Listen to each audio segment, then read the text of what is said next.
He kōna ipurangi tēnei nā te reo irirangi o Aotearoa. Voice of Tangaroa is a collaboration between New Zealand Geographic and RNZ. Reporting for this series is public interest journalism funded through New Zealand On Air.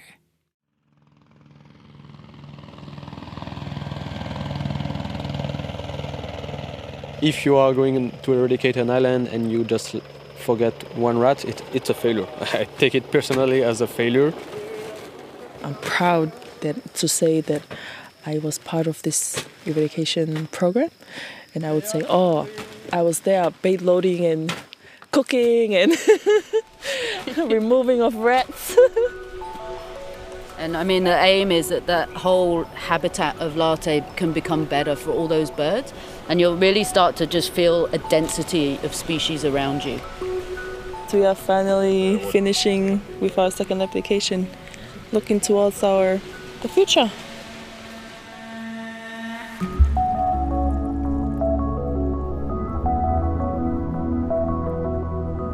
Kia ora anō. Welcome back to Voice of Tangaroa. I'm Claire Kincannon, producer and presenter of Our Changing World. And today, for another bonus episode, I'm back with freelance science journalist Kate Evans, who's bringing us somewhere special. Kia ora. Yes, today we're headed to a tropical Pacific island, Late, southwest of the Vava'u Island group in the Kingdom of Tonga. And if I say tropical island, what are you thinking? Ooh, I'm picturing that classic image of palm trees kind of leaning out over a white sandy beach. You know, this beautiful coral reef and turquoise water with gently lapping waves. Maybe some kind of Pacific reggae floating on the breeze as I kick back with a fruit juice in hand. Right, well, it's not exactly like that.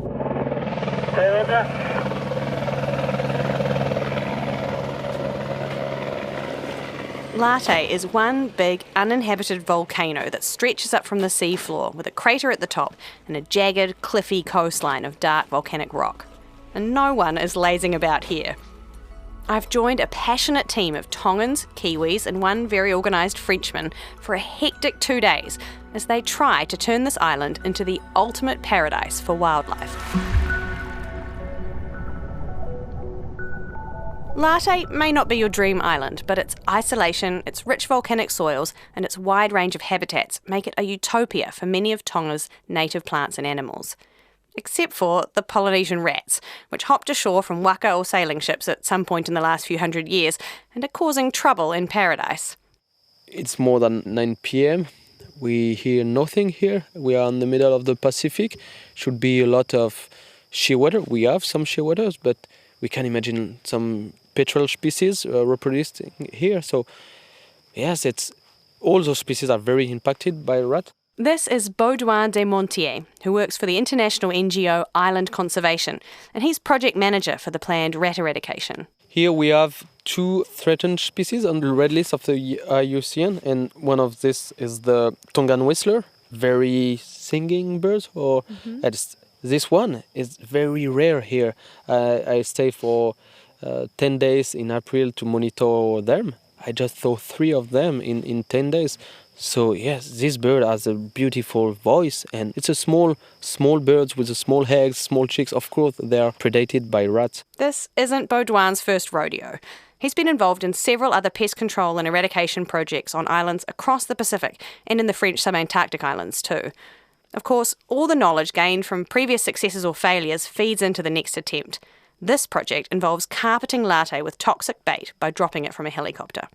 But first, they need to work out how much is needed. You want each rat to have access to the bait, so you want bait on each rat territory. But the amount of bait we put on the ground is not much related, in fact, to the amount of rat you have.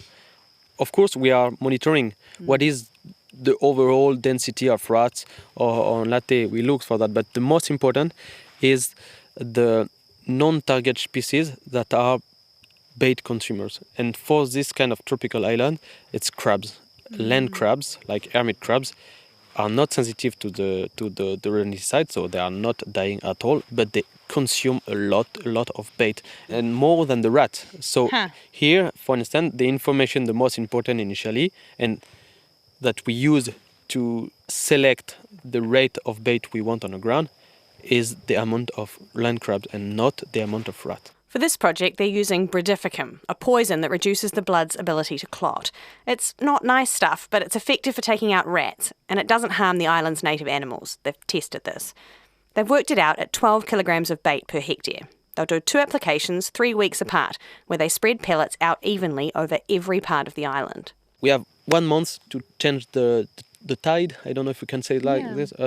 And just after, we just leave this place and remove one of the main threats that the human put on this island, and that is what is today the main threat on the biodiversity on this island.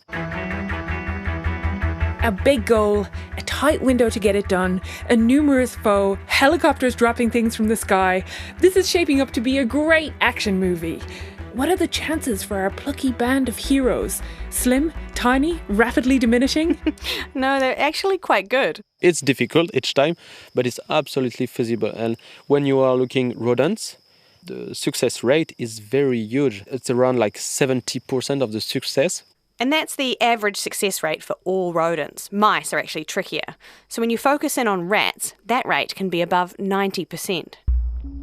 When we invest and when we start a project of rat eradication, we don't think that, okay, we have half a chance of failure. No, if we do it correctly, we have huge amount of chance that it's successful.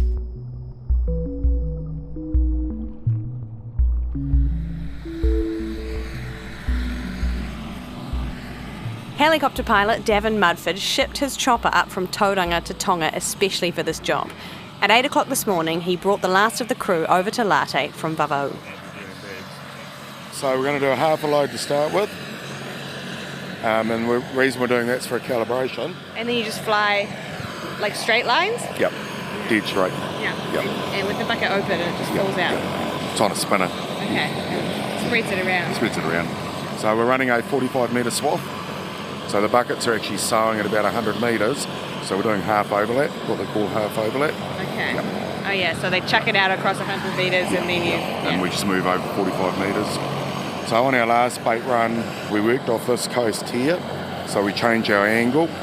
So if we end up with little gaps, the idea is we don't end, it does get filled in. So the idea is we cover the entire island in bait. And they do trial plots and that to count all our baits and to make sure I'm doing the job properly. And so after our first load, I'll stop. We'll do a download, and then after that, the data off my GPS. And then every time I refuel, we do another download. And then Morgan sits there and checks it and has a look at it, and he can work out all the rates. So if we've got anything that's a little bit light, you can work out like the rates of coverage for every square metre, basically. Basically. Yeah. Wow. Okay. Cool. We'll go and get into it. Geospatial analyst Morgan Marshall is another Kiwi, one of 3 dock staff helping out on this project. The devil is in the detail, so every few runs, Davin lands and chucks a USB stick out the window at Morgan, who then uses the flight data to check that the bait is spread evenly and landing where it's supposed to. He's tucked away in a tent on the mountainside, sitting at a generator-powered laptop. A couple of 100 metres away, the bait loading crew are waiting for the chopper to return. They're wearing overalls, face masks and respirators to protect them from the bait dust. So while he's flying around, the boys are getting the bags of bait out of these big green boxes. Yep, so there's 362 kilos per box, or 16 bags. So we get them out and we open them, ready for the next load. You've got to open them all and then so they're all ready to go. So all we got to do is pick them up and tip them into the bucket. And how long are you supposed to have to tip them into the bucket? As long as possible, but we want to be as quick as possible. It just speeds everything up. A helicopter's $65 a minute, so is it? We want to limit our loading times. Totally. I should get you to say your name and your role in the operation as well. Andrew Curtis. I'm ground crew at Heli A1 in Tonga. And what's your job here? So I'm load master. That's what they call me. So I take care of everything on the ground, keep the pilot happy, make the pilot look good. Yeah. The bags are full of poisoned rat wheat bix, pellets of wheat dyed a bright green that have the bradificum in them. As I watch, the bait loaders work fast, pouring the heavy bags into the big green bucket dangling from the bottom of the helicopter. There are 3 Kiwis, Andy, bait supervisor Mark and Jono, a volunteer, as well as 4 Tongans from the National Environment Department, Ota Ota, Vesi, Luisi and Leo. My name is Leo Faraosi from Tafahi Tapu, but I work for Department of Environment in Tonga Tapu Islands. How did you end up on this mission? Ready to hire me for this kind of job because we already been here in Latte around 2 months ago. We have a survey for the bats and the rats and prepare stuff for the rat eradication. And there are some. You were saying that there's some species here that are new to you. Yeah. The crown dove is not found in my islands. Crown dove is very beautiful. They're walking around the crown. They didn't fly much. Yeah. It's amazing. Yeah. Are you into birds? Are birds your thing? Yeah. My island, lot of birds there. And how did you get into working in environment? Okay. After when I finished my study at the USP, University of South Pacific, and I applied for the work, but I work for EIA, Environmental Impact Assessment in Tonga Tapu. We assess all development here in Tonga. But I enjoy this kind of job. I'm sure it's a hard work, but it's good for me. It's a good exercise. And when the helicopter comes back now, what will you jump up and do? Yeah, we do the bait loader, but this one is a full one, maybe 32 bags. So you have to lift them up and... Yeah, and lift it up and put in the bucket. Yeah. Yeah, I enjoyed it. Yeah. Yeah, the helicopter is coming now. Back to work. Yeah, back to work. The day-and-a-half-long operation unfolds like this, a non-stop cycle of bag prep, helicopter arrival, bucket fill and bait drop.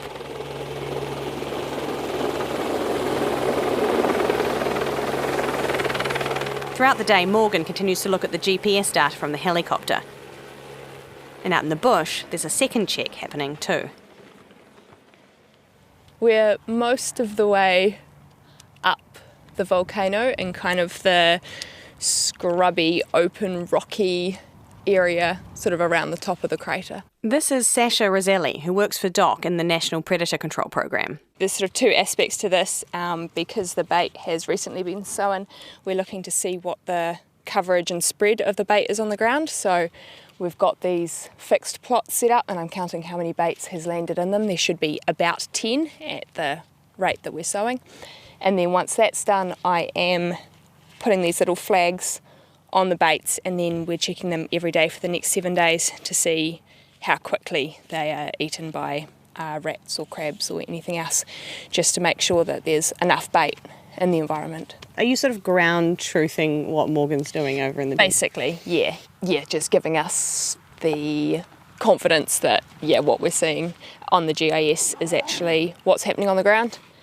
And if there's too many or too few, and because for the bait availability I only want 10 in my plot, so I will move the baits around after that for the second part of the study. Oh, I don't get it. I will count them as they've landed now, and then that's kind of done. And then for my bait availability, I move the baits around so I've got exactly 10 in my plot. I see, because for the second part is like how much is they're eating. And, yes, yeah. So it's easier if they just all start with 10. How many plots are there? There's 30. So there is 10 on this kind of open summit bit, and there's 10 down along the coast, and then there's 10 kind of spread in a transect up the track that's linking those 2 places. Did you make it up to the top, like up to the crater? What is the island like? It's amazing. Latte is 540 metres tall at its highest point, so twice as high as Rangitoto Island in the Hauraki Gulf, and similarly rugged. They're both very young, new volcanic islands.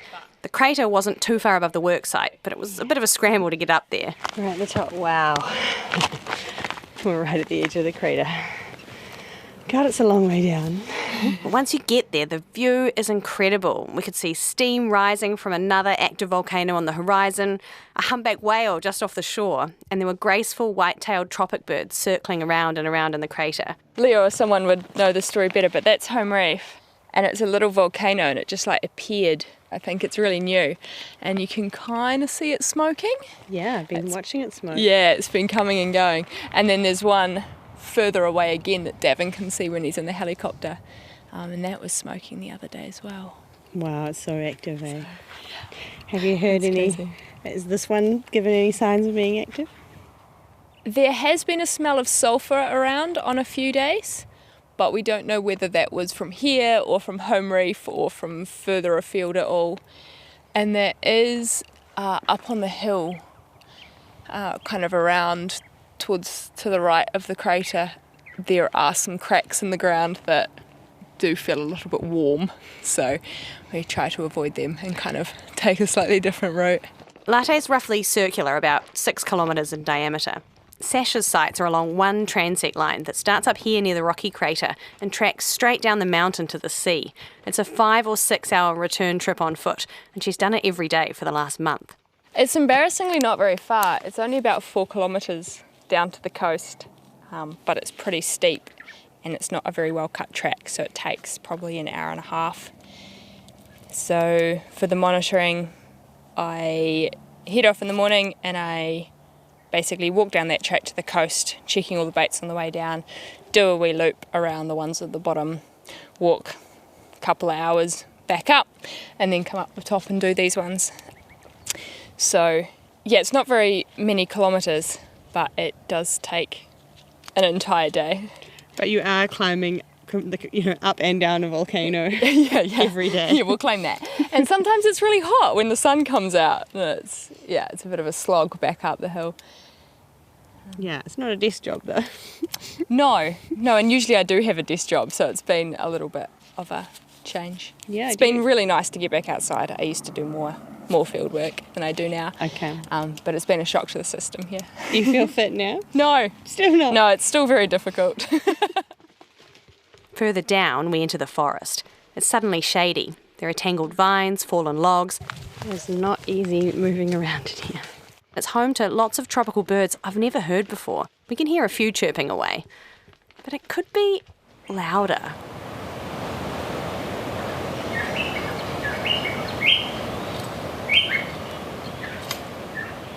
What was that? That was one wattled honeyeater and a shrillbill. I haven't heard the kingfisher yet. This is Karen Stone of the Vava'u Environmental Protection Association, the sole environmental non-profit organisation in Tonga. And now we are on one of those picture-perfect white sand and coconut palms tropical islands. Lots of guano on the ground. My feet are feeling very rich at the moment. I'm sure it's healthy, right? It is very healthy. We're on Whanua Oneone, a tiny dot of land off Vava'u. This islet is kind of a here's one I prepared earlier in terms of rat eradication in Tonga.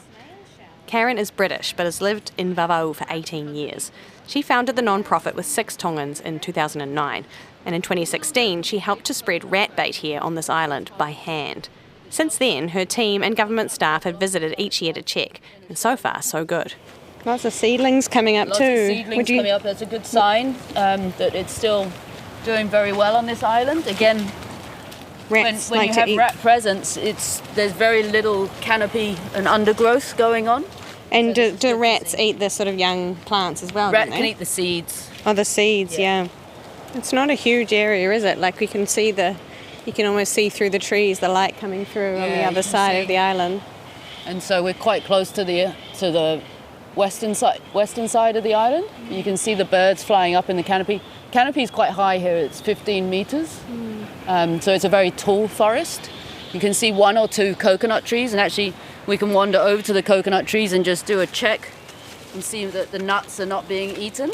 And we're looking for telltale signs of the rat, which is a round hole in the coconut husk. And this is one of the ways we can quite quickly and effectively monitor the ongoing success of the eradication. Oh, look at all the crabs. Look at all the crabs. Oh my gosh. It's like a little family all living in this one coconut husk. There's about 8 crabs in there.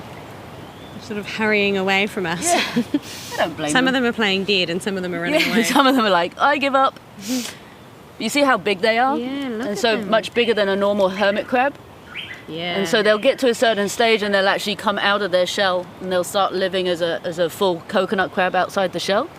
But yeah, these are definitely baby coconut crabs. So they just use it as a shelter when they're small. Yeah, and protection. Oh, look at that big one down there by your foot. By Yes, my foot. there it is. Oh, it's really hairy, It's like really a spider. dark. You see that? Yeah. So there you go. Now you can see, like, this one is probably ready to lose its shell soon. It looks way too big for its shell. Yeah, it is. Hi.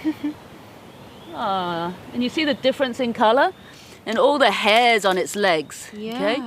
But once it unfolds, and I don't want to get my fingers any closer because their pincers are some of the strongest in the world and people have actually grabbed them the wrong way and ended up with some pretty bad cuts. But this is great to see all these crabs on the floor. Again, another sign of no rats. So fantastic to see. It's almost like a chocolate brown, and it's got kind of like orangey red danger signs along the edges of it. Really hairy. Yeah, really hairy, like a tarantula, kind of the size of a tarantula. There's a few big ones under here, obviously liking to live under this dead tree, which is probably giving them some shelter as well as, you know, a little bit of dense habitat to live in. That shell really looks too small for that guy. It does. I think he's about to change. But great to see. I mean, just in this area, we've probably got 40 crabs around us. Yeah, they're probably going to start crawling along my feet without me noticing. Oh, you'll notice. And so are these found on latte as well? Is this the kind, or is it a different sort? These can be found on latte. And as the eradication is more successful, they'll probably come back more. Yeah. Which will be another great indicator. Yeah, because one of the reasons I wanted to come here was to get a kind of a glimpse of what we might see, so at least around the edges of latte, in 5 years, 10 years, 15 years, once the rats are gone. And I think what you'll find is a lot of, right now a lot of the birds are living up in the summit, and up towards the canopy. And I mean, the aim is that whole habitat of latte can become better for all those birds. You'll start seeing the crabs and the skinks and lizards and stuff coming back in good numbers, and you'll really start to just feel a density of species around you. And I think that's key, is that it's any island, even with rats, will have one or two birds, but it's when we get rid of the rats that the bird populations can really do well. And then when they're really doing well and you've got that critical mass of guano, then the reef's going to do well as well. Then the reefs can do well. And as long as, we continue to work and support the communities, work with the government of Tonga on their efforts for a sustainable ocean and an ocean management area, we've got a really good chance of having a great future. Watch your toes. Yeah, that coconut crab's really coming towards me right now. You're sounding pretty nervous there, Kate. Yeah, well, you might be too if you had this tarantula-like pincery crab coming for your bare toes. I didn't have any shoes on because it was so rough that day. We actually had to swim ashore. Sounds like good things in the future for latte, though, if the eradication is successful, including for the sea around it. Yeah, studies elsewhere in the Pacific have found that corals grow much faster around islands without rats. No rats means more seabirds, means more seabird poo fertilising the water. When the team surveyed the reef off Whanua One One in 2022, they found a 3% increase in coral biodiversity and health since 2017, the year after the eradication. Coral grows slowly, so that's a positive trend. And it's good news for the fish, too. Speaking to Luisi Tongia, part of the bait loading team on latte, that's one of her hopes. So latte, it is a great opportunity. If we remove rats, there'll be hardly any people coming in here, and the population of our species will increase. And also the people, local fishermen, especially from Wava'o, they get all their mainly food resources from here. Do they? Yes. Oh, they come here to get fish to eat. To get fish, the best land crabs, and hopefully that this program will increase the population for more fishermen to come. You mean increase the fish population? Yeah, fish species. Like Leo, Luisi also works with the Tonga National Environment Department. She grew up with a close connection to nature and now, with kids of her own, is passionate about doing positive things for the future of Tongan wildlife. Being here, it's really great for me and also the team back in Tonga, because latte can be a great habitat for our native species, especially the malau. There's other bird species, and removal of rats can also increase the bird population, our native plants, And yeah, I'm so happy to be here, to be part of that team.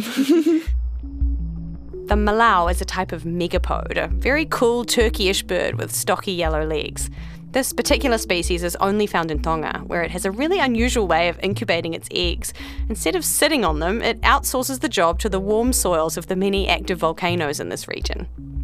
Human arrival hit the malau hard, and for a long time they were confined to just one small volcanic island. And as a safeguard, some birds were brought to a second island in Bavau in 1993, and luckily they established there. Another translocation was attempted on Late in 1992, but it failed. Tongan officials decided not to try again until the rats were gone. But maybe soon, that time will come. At midday on the second day, the helicopter takes off with the last bait run. This last drop took place in July last year, so in a few months' time, some of the team will return to Late to check the trail cameras and look for any signs of rats. If there are still none the year after that, the island will be declared rat-free. But by then, its recovery will already be underway. Louisa, you got to pour the last load, did you? It was very emotional. Was it? Yes, because we are finally finishing with our second application, looking towards the future. Yeah. And Leo was crying. Tell me, why were you emotional? No, I did have choice because I like to have a good work for Tonga. It's a big part of the project. And red eradication here in Late. I close my eyes and I have a prayer. Thanks God for give us energy to finish this job.